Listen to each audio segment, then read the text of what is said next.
నిన్న వినాయక చవితి జరిగింది. రేపు మాపో వినాయకుడి ఊరేగింపులు ఉంటాయి.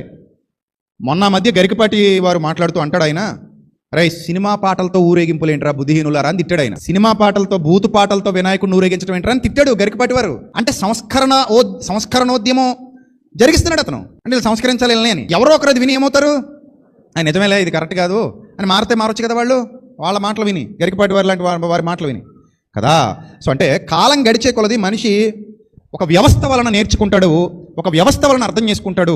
ఇప్పుడు మన ఇండియాలో కూడా మెషినరీలు వచ్చిన తర్వాత చాలా విషయాలలో పోరాడి విలియం కేరీ లాంటి వారు చాలా మందిలో చైతన్యం తీసుకొచ్చారు. అప్పటి వరకు ఉన్న మూఢ విశ్వాసాలు వేరు, అప్పటి వరకు ఉన్న అంధవిశ్వాసాలు వేరు, వాళ్ళు వచ్చిన తర్వాత జరిగినటువంటి పరిణామాలు వేరు. 2000 ఏళ్ళ నుంచి 2000 ఏళ్ళ తర్వాత ఇప్పుడు చూస్తే ఇప్పటికి కూడా మన బ్రతుకుల్లో అప్డేట్ అయ్యాం. ఒకవేళ ఎవడైనా అలాంటి కార్యాలు చేస్తే మనం హర్షించి సపోర్ట్ చేస్తామా, తిడతామా?